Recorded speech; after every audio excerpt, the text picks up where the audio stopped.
lionfish, scorpion fish. Yep. So basically, Lionfish macam lion lah. actually for the fishes that is very dangerous is basically stonefish, lion and also scorpion fish lah.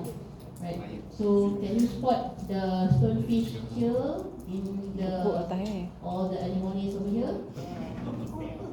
So the stonefish is over here. Right. So it is the stonefish is actually a good camouflage. Good camouflage. So dia boleh actually camouflage very well. So if let's say kalau kita actually langgar the undang-undang divers, so you may got stung lah basically. So it is the world most venomous fish. So this is an example of the Sinensis species. Yeah. And basically the venom is actually contained adjacent to the spine over here. So the mechanism of injury, how the patient will got stung, is that either they are using their hands to manipulate the fish. This is true, like for example, in those fishmonger that actually sells the stonefish to the other person, and the other person being a husband, for example, is bringing back the stonefish to the wife to be prepared to be eaten. And then when the wife actually saw the fish, want to actually cut it, and then clean it. So that is one of the mechanism of injury. Upon the cases that consulted to us, there are a few cases like that. So another one more is that when divers actually step onto the spine that contain venoms. So that is another method of injury lah, right? So the venom is actually contained over here. So once we step, once the human foot or actually the hands or fingers actually pierce over here, the venom will be milled out and injected to our body, right? Okay. So sometimes it can pierce deeply into our skin and causing excruciating pain, right? So stonefish or Sinensis species can cause local symptoms and also systemic envenoming. So the local symptoms is particularly pain and progressive swelling, and also at certain ataupun to the extent of having the more necrosis because of the presence of the toxins and also the enzymes in the venom itself that is destructive to our tissues, and also causing systemic envenoming. In the case reports, there are actually reports about pulmonary edema, hypotension, brady, dysrhythmia, and also muscle weakness or paralysis. Most of the cases that we see in Malaysia do not actually proceed with systemic envenomation, but sometimes the local signs and symptoms can be very severe that consider we to give up till the opioids, analgesics, sometimes not to say the RA per se ataupun regional anesthesia tu tak pernah lagi lah, right? So this is the example of person pierced on the stonefish. So you can see there's excessive edema and also pain and also presence of hemorrhagic bully over here, right? So what is the first aid and medical treatment for the patient who actually being stung by a venomous fish stings? Right. So first thing first is that if the patient is inside the sea, okay, so they must immediately go out from the sea onto the beach, so they can wash the wound site and immerse in a hot water immersion as a hot water immersion. So for the hot water immersion treatment, we will actually highlight more during our practical session. Because why do you think we have to actually soak the stung part on inside the hot water immersion? Any status? Do you think that the toxins is heat stable or heat level? Bila kita rendam, so the venom will diminish. No. So the hot water immersion is only act as a modulator of the pain, right? So we will teach more, but basically, if let's say there's a more than just a sting, or there's a big laceration wound, definitely you cannot actually immerse in a hot water immersion lah, okay? But if it is just a sting, so you can actually immerse in the HWI. So the water temperature that is suggested is about 42 to 45 degrees. So means that if you want to do this technique, you have to got a basin, a water temperature monitoring, and when you want to put the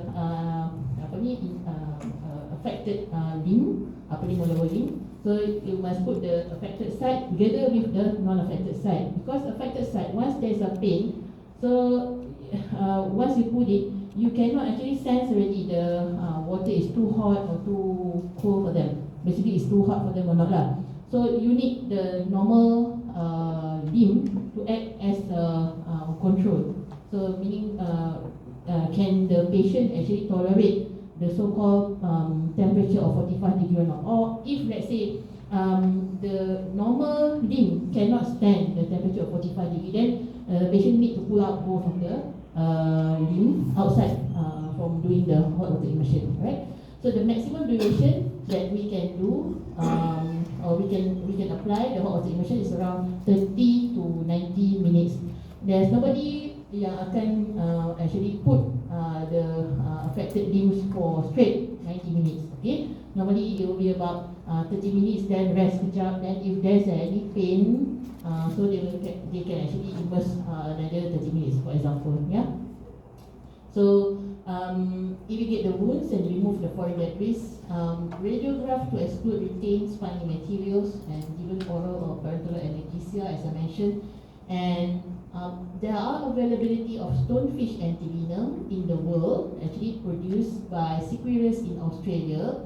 And if we have got the antivenom, and if it is indicated, we can use it. But we in Malaysia do not actually procure the stonefish antivenom because the incidence of stonefish envenomation in Malaysia is not as rampant as snake bite or even jellyfish envenomation. Okay, right. Surgical consultation, if let's say the pierce is actually involved the joints or the bones, so you must refer appropriately to the respective primary team, the orthopedics. Yeah. So this is how we do it, the hot water immersion. So we will explain more in the practical session nanti. And this is one of the danger labeling or signage that we put up in WA in part of the Western Australia. So they are actually put up these signs to alert that there are stonefish that are found in that beaches area in the sea. So precaution lah for them yang nak mandi laut tu. Okay, right. So we go for the stingray. So when we talk about stingray, what is in your mind?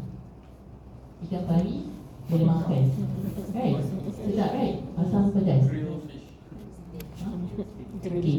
So yeah, ikan pari is actually is a very nice ikan, and if you terbalikkan, if you actually pusing, then the fish will smile at you, right? Okay. So basically, ikan pari is very dangerous. If you are learning about diving ke apa, so they will actually advise the divers actually, if you saw a big stingray, do not actually swim on top, because if the stingray actually felt threatened, they will actually elevate the tails upwards. So if let's say we are on top, then we are very close to them, so the elevation of the tails can actually pierce our torsos, our limbs. So that is the mechanism of injuries, one of the mechanism of injuries. And if let's say we are looking close upright at their tails, there are presence of what? This is actually macam one sharp tail over here, but there is presence of barb, yeah? B-A-R-B, barb. So let's say these barbs actually piercing our lower limb or upper limb. So is it difficult or easy to remove it? So it will be difficult to remove it, right? Okay. So for stingray, the patient can have just a sting or laceration into the fleshes, muscles, and also the joints, or piercing the torso. Do you know anybody who has actually died because of the stingray mechanical injury? Anybody? Steve Irwin. So he actually succumbed due to the stingray, not envenomation, stingray mechanical injury that piercing through and through of his left ventricle. So causing him to succumb to death, right?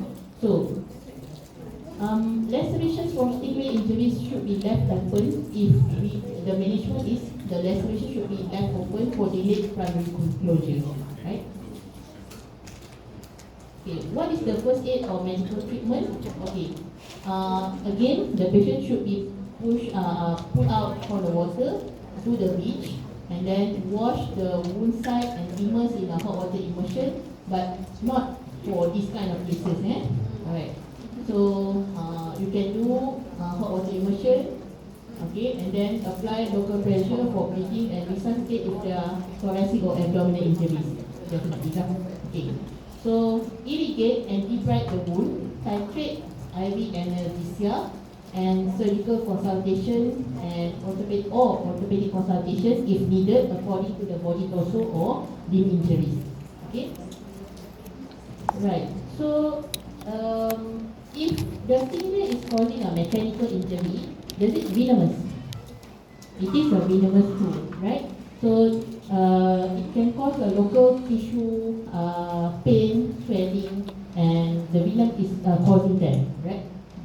So in a marine animal envenomation, normally we will also give a patient antibiotics, but the antibiotics that we use is a bit different comparing to the antibiotics that we used to treat snake bites earlier. Okay. Yesterday, anybody actually touched about using antibiotics for snake bites? Is there? Okay. So for snake bite, for example, what kind of antibiotics you should give, or what kind of antibiotics you should give to cover certain antibiotics, certain organisms? Siapa yang pernah cover snake bite? Apakah jenis antibiotik yang dibagi? Kosa to cover? Apa dia? Kosa or cephalosporin group, right? To actually, or penicillin group to cover for your strap, stem. Lepas tu, apa lagi satu? So basically yang tu lah, the penicillin group. But for the marine animal, we are giving the antibiotics that to cover for the Vibrio species. Apa itu? To cover for the Vibrio species infection. So that's why the antibiotic of choice would be doxycycline or antibiotics yang setara dengannya, right? Okay, so that is about the stingray just now. So we go for the corn snail. Okay, so bocor ke? kita punya Kolam dia nak orang bangsa sekali ni bocor. Baru kena bocor. Tukar. Ambil video hantar kat admin kan.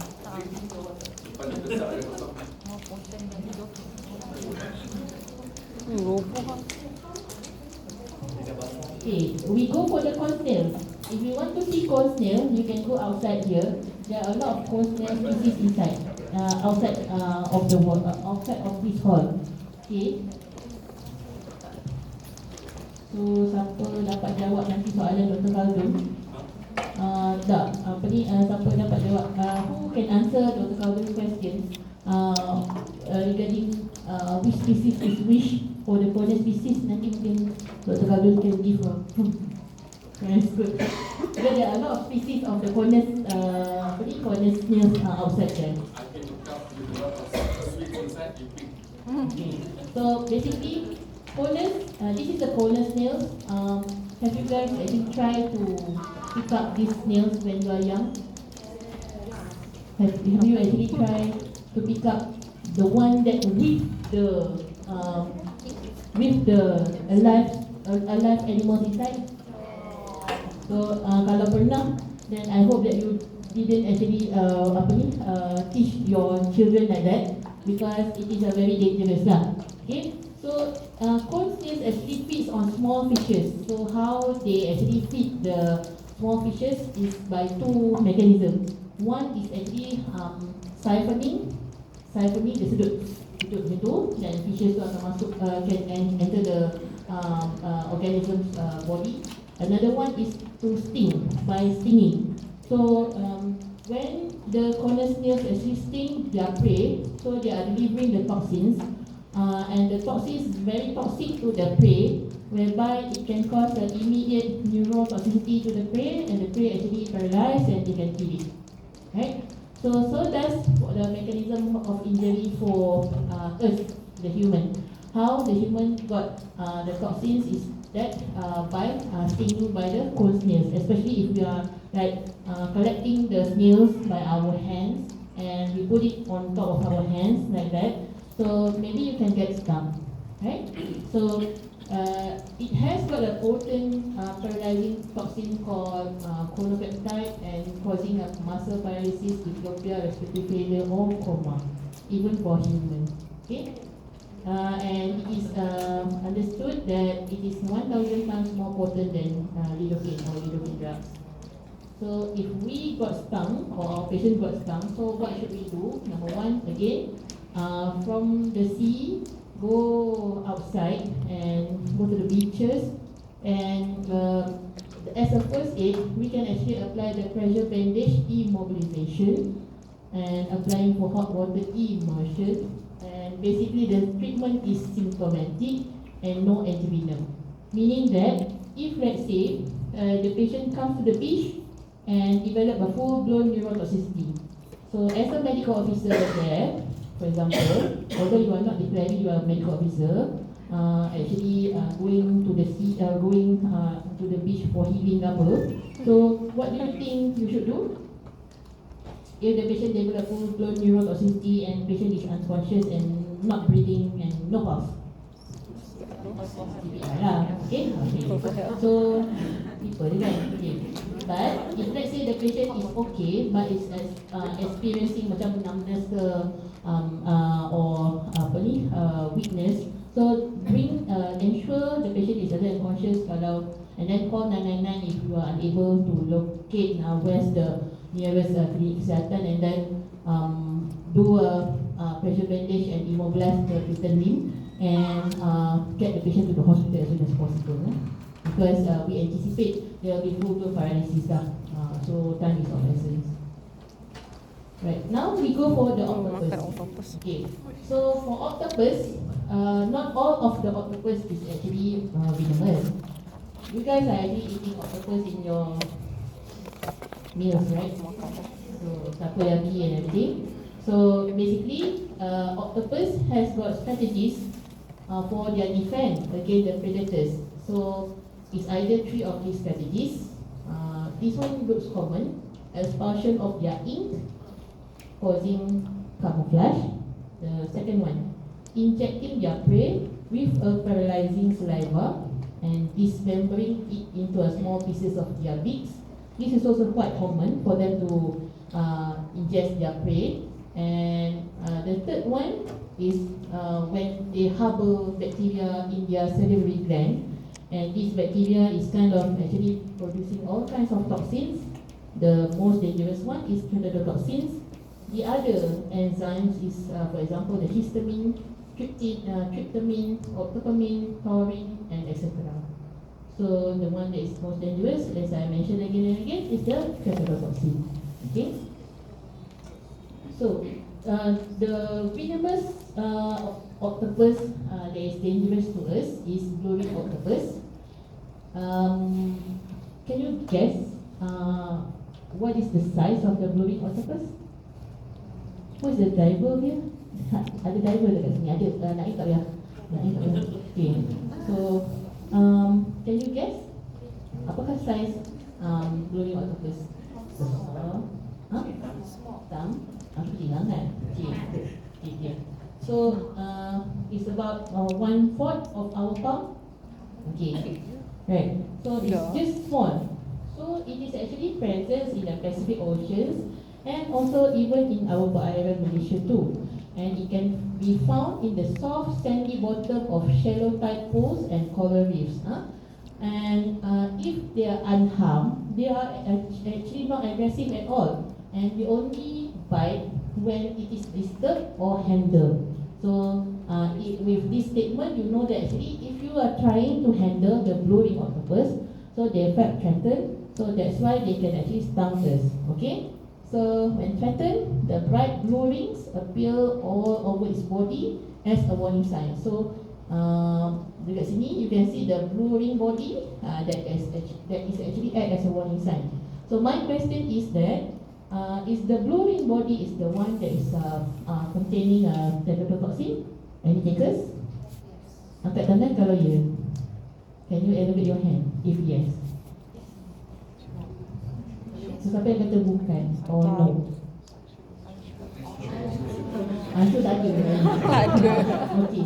So basically it is not about the blue ring.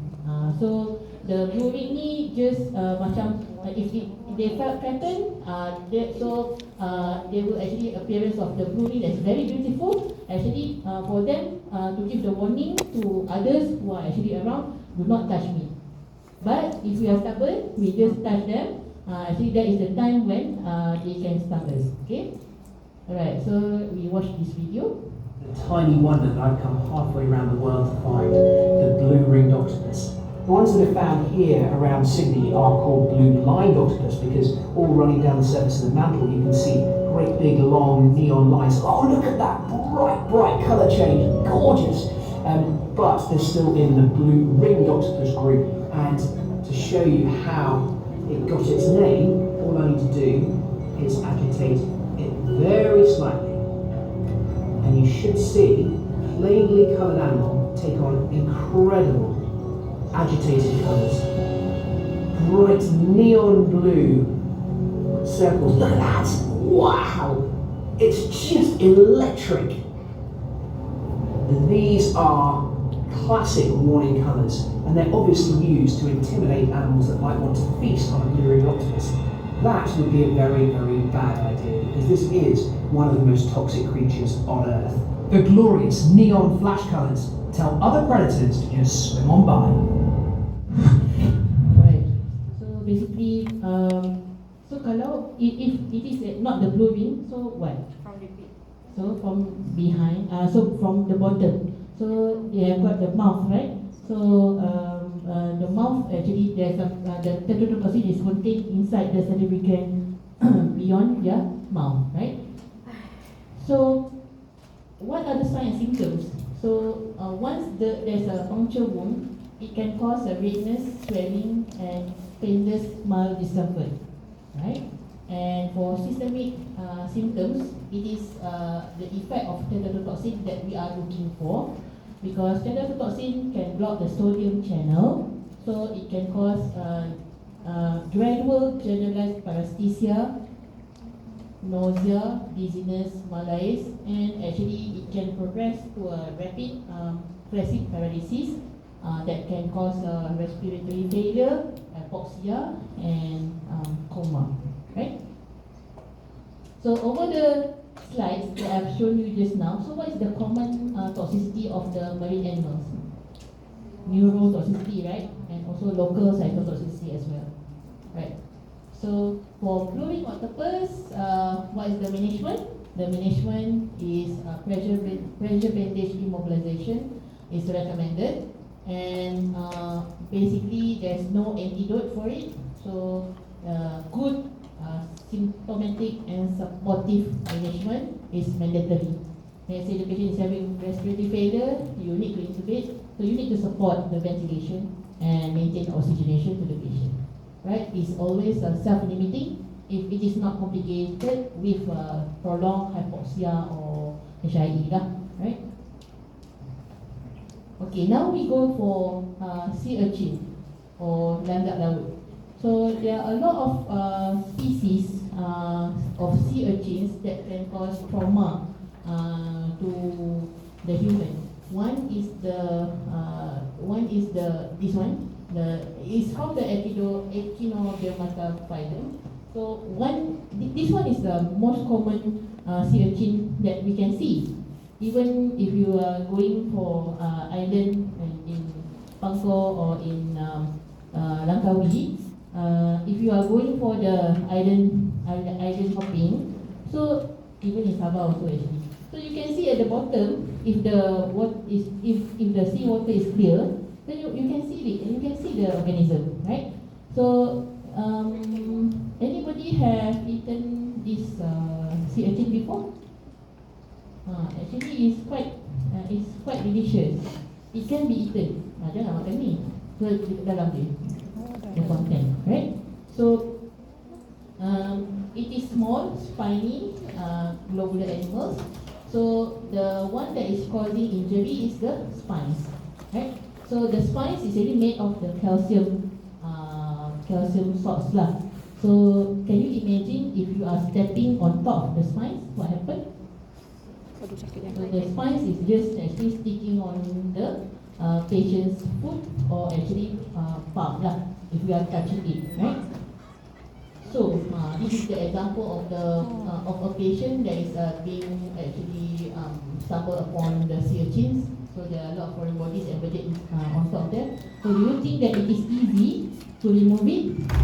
As I said just now, it is actually made of calcium salts. There are calcium salts, and then it's very like tiny little this one. So if you want to remove, it will break off easily. So the local signs and symptoms including edema, pain, erythema, warm, not so much of bleeding, but in delayed sequelae, it can cause a wound tattooing.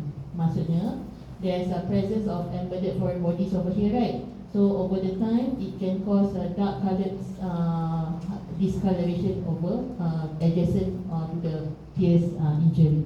Okay, so it also can cause synovitis if a joint space is violated, and also cause secondary wound infection or granuloma formation. And for systemic symptoms, it can cause nausea, vomiting, paresthesia, muscle paralysis, and respiratory distress. This is much so for the other type of sea urchins that we call as flower urchins, flower sea urchins. Yeah, flower sea urchins, it doesn't actually mobile inside the water. It just stay around there, and then if we touch it, so that is when you can have the signs and symptoms. Okay, what is the first aid and medical treatment? You can wash the site and immerse in a hot water immersion again. And then having taken radiograph for the limbs may not be helpful because most of the time we cannot actually see the foreign bodies. Sometimes ultrasound to locate or to determine whether there are presence of foreign bodies embedded is much more beneficial, right? So remove the spines close to the surface and review the patient regularly until the signs and symptoms resolve. And particularly, this is what happens when we try to remove. You can see actually it's actually break off easily and there's still foreign body inside. So what we need to do? Refer to auto. Okay. There are a lot of description that saying that you can use the ammonia solution. You can use the vinegar solutions to actually like apply there, so that actually the calcium salts can actually be liquefied and being removed. But most of the time, we have to cover with antibiotics and follow up the patients in the clinics. The nature of the human behavior is that when we have got foreign bodies we want to expel. But in some of the nature of healing for a human, there are presence of keloid granuloma formation as well. So kalau granuloma formation, presence of secondary infection, then during the follow-up you may want to actually do a proper wound debridement lah. Okay? Right. The treatment is removal of broken off spines, hot water immersion, ultrasound examination or X-rays to locate retained spines. And as I said, there are descriptions about using vinegar or 5% acetic acid sama lah to dissolve the stains, or actually using ammonia solution as well. Right. So we go to the next one, starfish. As you answer the question in one of the pre-quiz just now. So starfish, can it be eaten? When you go to Thailand, for example, they eat the starfish as well, but not the crown of tuna. Okay, the not usual starfish, there are species that can be eaten, and people have actually eaten the starfish as well. So the one that is of significant medical significance for us that can cause venom or actually mechanical injury is the crown of thorn starfish or Acanthaster planchi. Right. So it causes an injury by penetration of our skin, particularly the planta of the foot, with their long, sharp dorsal spines. So when we step on it, what will happen? There will be excruciating burning pain, bleeding from puncture wound, and also it can also cause an allergic reaction, whether it's edema or pruritus. So the systemic symptoms can comprise of nausea, vomiting, headache, arthralgia, paresthesia, and muscle paralysis, and neurotoxicity as well. Okay. The common complications that we encounter is including the retained foreign body, as in the X-rays. Sometimes can cause a secondary infection and granuloma formation as well. Alright, so the treatment is always, as in a spiny sea urchin just now, the treatment is about the same, right? Symptomatic treatment. No antivenom, management of the wound. And last but not least is the organisms of fire coral, anemone, and also hydroids. So this is all the stinging cnidarians that you can see under the sea, and the fire corals can cause mechanical injuries when you accidentally cut or scrapes on your body surfaces, and anemones and hydroids can cause a mild irritations. Okay? And the clinical manifestation, the patient can come to us with pruritic dermatitis and also edema localized to the wound that is being scratched or being cut. And the treatment is including to irrigate with seawater or saline, with topical corticosteroid therapy, oral antihistamine if itchiness persists, and applying vinegar or there are documentation in papers of applying isopropyl alcohol in the area. And you can also try hot water immersion as well, and the symptoms will subside within 48 hours usually.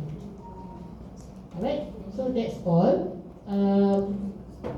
I have got 2 slides that I want to project with regards to the stonefish antivenom. Because nanti dekat station kita akan mention sikit. So bear with me another few minutes.